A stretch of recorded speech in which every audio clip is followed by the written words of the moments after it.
Well, Netflix, you finally got me. What's going on, everybody, and welcome back to a brand new episode on my channel. As always, I'm Jay, and today, guys, I'm going to be discussing the notorious, the infamous, the inescapable Tiger King Netflix miniseries, which just premiered not too long ago and has taken social media by storm. Many have even said that this show is single-handedly bringing America together. And to that I say, are you f***ing nuts? So despite having a badass title, Tiger King is actually not in any way involved in any type of martial arts or action like I thought it would be. In fact, it is actually a documentary series that centers around three key figures in the exotic big cat community. First and foremost is Carole Baskins, who is actually spearheading a movement to get legislation passed which would ban all types of exploiting and usage of and breeding of exotic big cats for capital. And aside from that, we have Doc Antle, who is an animal auteur. And of course, lastly, the most infamous and titular character of this whole motley crew, the gay, gun-toting, tiger wrestling, country lip-syncing man, Joe Exotic himself, the Tiger King. And the main aspect that the show focuses on is the feud between Joe and Carole herself. And the thing is between both of them, what used to be simple jabs between each other's camps turned into smear campaigns, which eventually led to copyright violations, lawsuits, legal troubles, eventual death threats, and a federal investigation, which led to Joe's arrest for a conspiracy to commit murder for trying to hire somebody to kill Carole Baskins. Mayhem, crime, and attempted murder. God, that's a hell of a title. And by all means, if this was just a regular run-of-the-mill show, this would be on TLC or A&E. It really doesn't feel like it should be on Netflix, except for the fact that it gets fucking dark as shit. Suicides, maulings, death threats, cover-ups, animal cruelty, and cult mindsets. I mean, not to the extent of the Manson family, but this shit is still pretty crazy and scary. 90% of the time, my jaw was on the floor because I was in shock. I couldn't believe the sheer delusional nature and hypocrisy and pettiness of these people that this show centers on. Carole Baskins, this woman claims to be a champion of animal rights and trying to avoid animal cruelty, specifically for big cats.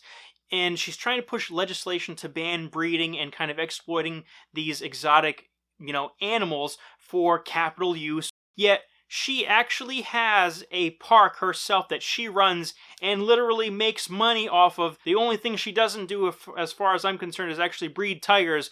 But these tigers and cats and lions and all that other shit are still being pimped out. And on top of that, she doesn't even pay her staff. And one of the through lines of Carole Baskin's story is the fact that people really suspect that she killed her previous husband or fed him to tigers just so she could get all of his money because he mysteriously disappeared. And I'm pretty sure 99% of the internet is convinced that she actually killed her husband and fed him to tigers. Just saying.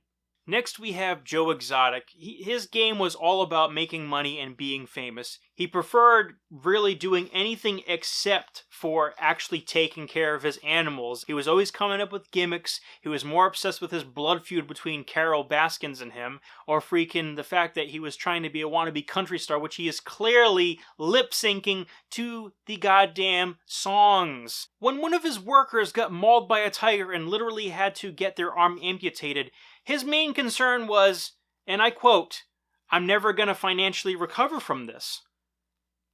I don't even know what to say to that.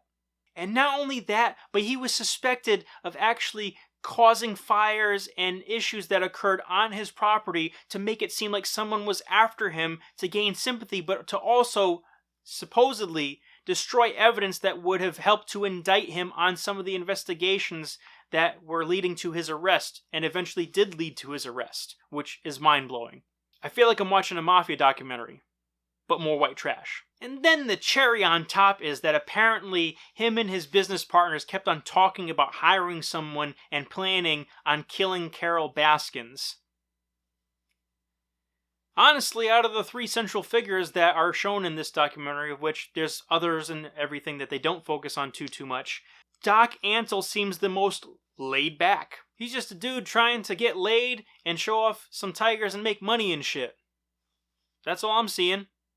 Although, to be fair, he doesn't just focus on the big cats. He does have monkeys and elephants and all that other stuff, too. And the ladies that he employs are pretty hot. Just saying. Well, one thing's for sure.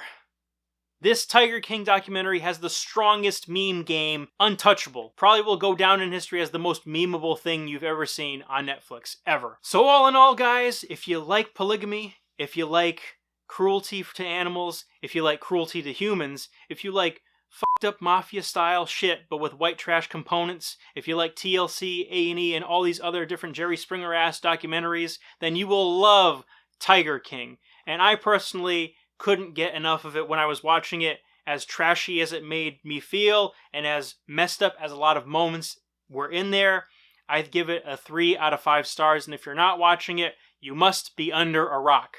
But anyway, guys, that's all the time that I have for today, and thank you so much for joining me. As always, I'm Jay, and guys, if you like this video, like, comment, and subscribe. And if you are subscribed, hit that bell button. That way you never miss a moment of my content.